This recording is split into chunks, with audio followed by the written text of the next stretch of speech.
ನಮಸ್ತೆ ವೀಕ್ಷಕರೇ, ಇವತ್ತಿನ ಕಾರ್ಯಕ್ರಮದಲ್ಲಿ ಸೆಲೆಬ್ರಿಟಿ ನ್ಯೂಮರಾಲಜಿಸ್ಟ್ ಆದಂತ ಡಾಕ್ಟರ್ ಜ್ಯೋತಿಕಾ ಮೇಡಮ್ ನಮ್ಮ ಜೊತೆ ಇದ್ದಾರೆ.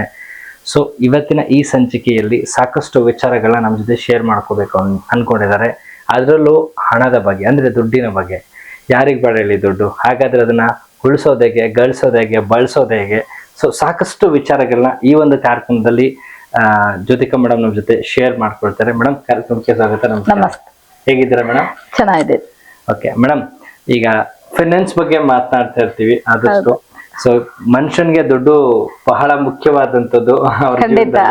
ಸೊ ಅದನ್ನ ನಾವು ಒಳ್ಳೆ ರೀತಿನಲ್ಲಿ ಯಾವ ತರ ಬಳಸ್ಕೋಬಹುದು, ಒಂದು ಅದನ್ನ ಜಾಸ್ತಿ ಗಳಿಸ್ಬೇಕು ಅಂದ್ರೆ ಲಕ್ ಇದ್ರೂ ಕೂಡ ದುಡ್ಡು ಹೇಗೆ ಬರ್ಬೇಕು ಅನ್ನೋದು ಇಂಪಾರ್ಟೆಂಟ್ ಆಗುತ್ತೆ. ಅದನ್ನ ಹೇಗೆ ಪಡ್ಕೋಬಹುದು? ಎಸ್, ನೀವು ಹೇಳ್ದಂಗೆ ಹಣ ಅನ್ನೋದು ಯೂನಿವರ್ಸಲ್ಲಿ ಬಹಳ ಒಂದು ದೊಡ್ಡ ಒಂದು ನೀಡೆಡ್ ಅಂತಾನೆ ಹೇಳ್ತೀನಿ. ಯಾಕೆ ಅಂದ್ರೆ ಈ ಹಣ ಇಲ್ಲ ಅಂದ್ರೆ ನಾವೇನು ಸಂಪಾದನೆ ಮಾಡಕ್ಕಾಗಲ್ಲ ಜೀವನದಲ್ಲಿ.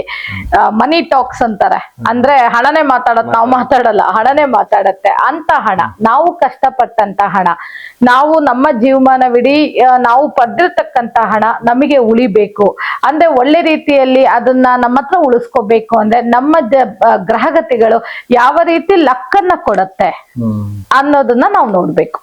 ಓಕೆ ಮೇಡಮ್, ಈಗ ನಾನು ಅವಾಗಲೇ ಹಣದ ದುಡ್ಡಿನ ಬಗ್ಗೆ ಮಾತಾಡ್ತಿದ್ವಿ. ಸೊ ಈಗ ದುಡ್ಡೇನಾದ್ರೂ ನಮ್ಮಲ್ಲಿ ಉಳಿತಾಯ ಆಗ್ತಿಲ್ಲ ಅಂತಂದ್ರೆ ಗ್ರಹಗಳ ಸಮಸ್ಯೆ ಏನಾದ್ರು ಇರುತ್ತಾ? ಖಂಡಿತವಾಗ್ಲೂ ಇರತ್ತೆ. ಅದು ಗ್ರಹದ ದೋಷಗಳು ಇರತ್ತೆ, ಮತ್ತೆ ಕೆಲವು ಗ್ರಹಗಳ ಸಮಸ್ಯೆಗಳು ಖಂಡಿತವಾಗ್ಲೂ ಇರತ್ತೆ. ಓಕೆ, ಹಾಗಾದ್ರೆ ನಿಮ್ ಪ್ರಕಾರ ಯಾವ ಗ್ರಹ ಪ್ರಾಮುಖ್ಯತೆ ಇರುತ್ತೆ ಇಲ್ಲಿ, ಪ್ರಮುಖವಾಗಿ ಕೆಲಸ ಮಾಡುತ್ತೆ ಇಲ್ಲಿ ಹಣದ ವಿಷಯ ಅಂತ ಬಂದ್ರೆ, ಹಣದ ವಿಷಯದಲ್ಲಿ ನಮಗೆ ತುಂಬಾ ಒಂದು ಸಕ್ಸಸ್ ಅನ್ನ ಮತ್ತೆ ವೆಲ್ತ್ ಅನ್ನ ಕೊಡುವಂತದ್ದು ಅಂದ್ರೆ ಬುಧ ಗ್ರಹ. ಬುಧ ಗ್ರಹ, ಶುಕ್ರ ಗ್ರಹ, ಮತ್ತೆ ರಾಹು, ಮತ್ತೆ ಶನೇಶ್ವರ. ಈ 4 ಗ್ರಹಗಳು ಹಣದ ವಿಚಾರದಲ್ಲಿ ನಮ್ಮ ಜೀವನದಲ್ಲಿ ಎಕನಾಮಿಕಲ್ ಸಕ್ಸಸ್ ಅಲ್ಲಿ ಬಹಳ ದೊಡ್ಡ ಪಾತ್ರವನ್ನ ವಹಿಸುತ್ತೆ. Okay, S.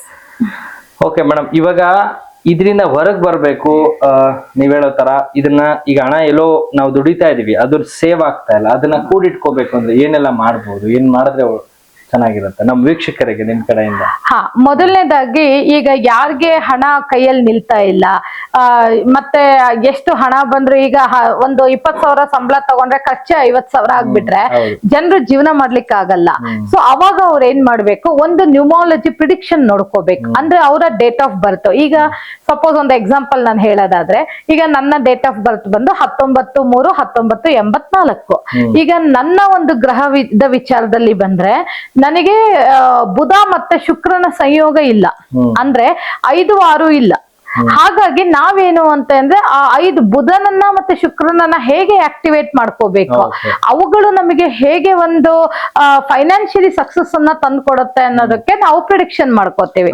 ಅದೇ ರೀತಿಯಲ್ಲಿ ಪ್ರತಿಯೊಬ್ರು ಕೂಡ ಯಾರು ಈ ಹಣದ ಸಮಸ್ಯೆಯನ್ನ ಎದುರಿಸ್ತಾ ಇದ್ದೀರಾ, ಅವರು ನಿಮ್ಮ ಡೇಟ್ ಆಫ್ ಬರ್ತ್ ಅಲ್ಲಿ ಯಾವ ಗ್ರಹ ಮಿಸ್ಸಿಂಗ್ ಆಗಿರುತ್ತೆ ಆ ಗ್ರಹವನ್ನ ನಾವು ಆಕ್ಟಿವೇಟ್ ಮಾಡ್ಕೊಂಡಾಗ ಖಂಡಿತವಾಗ್ಲೂ ನಿಮಗೆ ಹಣದ ಒಂದು ಸಕ್ಸಸ್ ಸಿಗತ್ತೆ.